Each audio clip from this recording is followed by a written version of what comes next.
Hi friends, സാപ്പിടി അലാദിൻ്റെ ഏറ്റവും പുതിയൊരു വീഡിയോയിലേക്ക് എല്ലാവർക്കും സ്വാഗതം. ഇന്ന് ഇവിടെ വന്നിരിക്കുന്നത് ഒരു കിഡ്ലൻ മൂവി, ഒരു കിഡ്ലൻ ഐറ്റം തന്നെയാണ്. ഒരു കിഡ്ലൻ മൂവി നിങ്ങൾക്ക് പരിചയപ്പെടുത്താൻ വേണ്ടിയിട്ടാണ്. ഒരു സിനിമയല്ല, 2 സിനിമകളുണ്ട്. ഏതൊക്കെയാണെന്ന് നോക്കാം നമുക്ക്. ഒരു സൗത്ത് കൊറിയൻ മൂവിയാണ്. South Korean action, adventure, science fiction, ഈ ഫാൻറ്റസി, ഈ പിന്നെ ജനറലൊക്കെ പെടുത്താവുന്ന ഒരു കിഡ്ലൻ മൂവിയാണ് ഞാൻ ഇവിടെ പരിചയപ്പെടുത്താൻ പോകുന്നത്. ഈ സിനിമയുടെ സ്റ്റോറി കാര്യങ്ങളൊന്നും പറഞ്ഞാൽ കൺഫ്യൂഷൻ, അതുകൊണ്ട് അതിനെക്കുറിച്ച് ആ സ്റ്റോറിയെ കുറിച്ചൊന്നും പറയുന്നില്ല. ഒരു എന്താ പറയുക, ഞാൻ പറഞ്ഞല്ലോ, science fiction, fantasy, time travel എല്ലാം ഉണ്ട്. എല്ലാം ഇടകലർത്തിക്കൊണ്ടുള്ള ഒരു പക്ക ക്വാളിറ്റി ഐറ്റമാണ്. സൗത്ത് കൊറിയൻ മൂവിയാണ്. VFX കിഡിലനാക്കി വെച്ചിട്ടുണ്ട് സിനിമയുടെ. മസ്റ്റ് വാച്ച് മൂവി എന്ന് തന്നെ പറയാം. ഈ ഒരു ജേണർ ഇഷ്ടപ്പെടുന്ന ആൾക്കാർ എന്തായാലും കണ്ടു നോക്കാവുന്ന, കണ്ടാൽ ഇഷ്ടപ്പെടുന്ന ഒരു കിഡ്ലൻ സിനിമ തന്നെയാണ്. പഴയ സിനിമ എന്നല്ല കേട്ടോ, പുതിയ സിനിമയാണ്. 2022 ഫസ്റ്റ് പാർട്ട് റിലീസ് ചെയ്ത് 2024 സെക്കൻഡ് പാർട്ട് റിലീസ് ചെയ്തു. അലിയനോയിഡ് എന്നാണ് സിനിമയുടെ പേര് വരുന്നത്. അലിയനോയിഡ് എന്നാണ് സിനിമയുടെ പേര് വരുന്നത്. 2022 ഇറങ്ങിയ ആ ഒരു പാർട്ട് അലിയനോയിഡ് എന്നാണ്.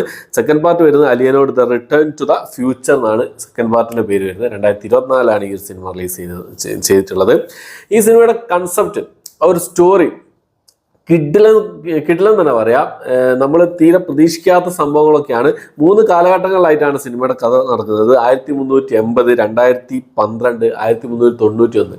ഈ 3 കാലഘട്ടങ്ങളിലായിട്ട് അങ്ങോട്ടും ഇങ്ങോട്ടും ടൈം ട്രാവലും കാര്യങ്ങളൊക്കെ ആയിട്ട്, കിഡ്ലൻ ഫൈറ്റും കാര്യങ്ങളൊക്കെ ആയിട്ട് സൂപ്പറായിട്ട് തന്നെയാണ് സിനിമ മുന്നോട്ട് പോകുന്നത്.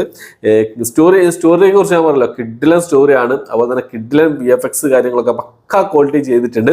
അതുകൂടാതെ ഫൈറ്റും ഒരു രക്ഷയില്ലാത്ത ഫൈറ്റാണ്, കിഡ്ലൻ ഫൈറ്റാണ്. പിന്നെ കിഡ്ലൻ കോമഡികളും ഉണ്ട്. നല്ല അടിപൊളി കോമഡികൾ സിനിമയിൽ ഉണ്ട്. എന്താണ് ഫസ്റ്റ് പാർട്ടായ സെക്കൻഡ് പാർട്ടായാലും, ഫസ്റ്റ് പാർട്ട് തന്നെ നമുക്ക് സ്റ്റാർട്ടിങ്ങിൽ തന്നെ നമുക്ക് എന്താ സംഭവം എന്നുള്ളത് കൃത്യമായിട്ട് അവർ പറഞ്ഞു തരുന്നുണ്ട്. എന്തൊക്കെയാണ് ഇനി, പിന്നെ ഇതെന്താണ് അവർ പറയാൻ ഉദ്ദേശിക്കുന്നുള്ള കാര്യങ്ങൾ. പിന്നെ ഇങ്ങനെ ഓരോ കാലഘട്ടങ്ങളിലേക്ക് പോകുന്നതനുസരിച്ച് നമുക്ക് കൺഫ്യൂഷൻ വരും. എന്താണ് സംഭവം എന്നുള്ളത്. പക്ഷേ അവസാനത്തേക്ക് നമുക്ക് ഇതിൻ്റെ ട്വിസ്റ്റ് കാര്യങ്ങളൊക്കെ ഉണ്ട്. എന്തായാലും കണ്ടു നോക്കാൻ സിനിമയാണ്. 2022 അലിയനോയിഡ് എന്ന് പറഞ്ഞാൽ ഫസ്റ്റ് പാർട്ട് റിലീസ് ചെയ്തത്. ആ 2 മണിക്കൂർ 22 മിനിറ്റാണ് സിനിമയുടെ ദൈർഘ്യം വരുന്നത്. സെക്കൻഡ് പാർട്ട് 2024 റിലീസ് ചെയ്ത് 2024 റിലീസ് ചെയ്തിട്ടുള്ളത്. 2 മണിക്കൂറാണ് ഈ സിനിമയുടെ ഒരു ദൈർഘ്യം വരുന്നത്. ഒരു മസ്റ്റ് വാച്ച് ഐറ്റം തന്നെയാണ്. കിഡ്ലൻ ക്വാളിറ്റിയിൽ ആ ഒരു ഹോളിവുഡ് ലെവൽ തന്നെ ഈ പിന്നെ സൗത്ത് കൊറിയൻ മൂവി ചെയ്തിട്ടുണ്ടെന്നുള്ളതാണ്. കൂടുതലൊന്നും പറയാനില്ല. ഇത് തന്നെയാണ്. നിങ്ങൾ സിനിമ എന്തായാലും കണ്ട് എക്സ്പ്ലെയിൻ ചെയ്ത് നോക്കുക. Malayalam subtitle, MSone Malayalam subtitle ചെയ്തിട്ടുണ്ട് ഈ ഒരു സിനിമയുടെ. ടൈം ട്രാവലും കാര്യങ്ങളൊക്കെ അടിപൊളിയായി ചെയ്തിട്ടുണ്ട്. എല്ലാത്തിനും എക്സ്പ്ലനേഷൻ അവർ കൊടുക്കുന്നുണ്ട് എന്നുള്ളതാണ്. കാരണം എന്താ വെച്ചാൽ നമുക്ക് കൺഫ്യൂഷനായി നിൽക്കുന്ന സംഭവങ്ങളൊക്കെ അവസാനത്തേക്ക് എത്തുന്നതനുസരിച്ച് നമുക്ക് അതിനൊക്കെ എക്സ്പ്ലനേഷൻ അവർ തരുന്നുണ്ട്. എല്ലാം എന്താ ഫസ്റ്റ് പാർട്ടിൽ വല്ലാത്ത രീതിയിലാണ് ഫസ്റ്റ് പാർട്ട് കൊണ്ട് നിർത്തുന്നത്. അപ്പോൾ സെക്കൻഡ് പാർട്ട്, ഞാൻ ഫസ്റ്റ് പാർട്ട് ഇതിന് മുമ്പേ കണ്ടതാണ് കേട്ടോ. സെക്കൻഡ് പാർട്ടിന് വേണ്ടി വെയിറ്റിംഗ് ആയിരുന്നു. അപ്പോൾ സെക്കൻഡ് പാർട്ട് വന്ന സമയത്താണ് മൊത്തത്തിൽ ആ ഒരു സ്റ്റോറിയുടെ എന്തൊക്കെയാണെന്നുള്ള കൺഫ്യൂഷനും കാര്യങ്ങളൊക്കെ സെക്കൻഡ് പാർട്ട് കണ്ടപ്പോഴാണ് മനസ്സിലാക്കാൻ സാധിച്ചിട്ടുള്ളത്. എല്ലാത്തിനും ഒരു കൺക്ലൂഷൻ ഇതിൽ കൊടുക്കുന്നുണ്ടെന്നുള്ളതാണ്. സെക്കൻഡ് പാർട്ടിൽ നല്ല രീതിയിലുള്ള എൻഡിങ് ആയിരുന്നു. സിനിമ കണ്ടു നോക്കാം. ഏലിയനോയിഡ് എന്ന് പറയുമ്പോൾ ഏലിയനൊക്കെ കണ്ടുമായിരിക്കും. ഏലിയനുണ്ട്, പിന്നെ ഭൂമിയിൽ താമസിക്കുന്ന ഏലിയന്, അങ്ങനെ കുറച്ച് കാര്യങ്ങളൊക്കെയാണ് സിനിമയിൽ.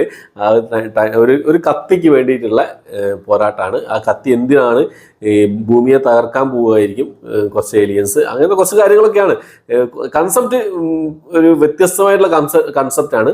അത് തന്നെയാണ് ഏറ്റവും, ആ ഒരു സ്റ്റോറി ലൈൻ തന്നെയാണ് ഏറ്റവും വലിയൊരു പിന്നെ പോസിറ്റീവ് എന്ന് പറയുന്നത് ഈ സിനിമയുടെ. പിന്നെ ഫൈറ്റ് ഞാൻ പറഞ്ഞു, ഫൈറ്റ് ആയിട്ടുള്ള കാര്യങ്ങളൊക്കെ പറഞ്ഞു. എന്തായാലും ഒന്ന് കണ്ടു നോക്കാം. ഇതുപോലുള്ള ജാനർ ഇഷ്ടപ്പെടുന്ന ആൾക്കാർക്ക് കണ്ടിട്ടില്ലെങ്കിൽ നഷ്ടമായിരിക്കും. മസ്റ്റ് വാച്ച് ഐറ്റമാണ് സാധനം. സാധനം തന്നെയാണ്. കിഡ്ലൻ ഫൈറ്റ്, കിഡ്ലൻ ആക്ഷൻസ്, പിന്നെ ഈ ഒരു എന്താ പറയുക VFX കാര്യങ്ങൾ പൊളിയാണ്. സ്റ്റോറി ലൈൻ സൂപ്പറാണ്.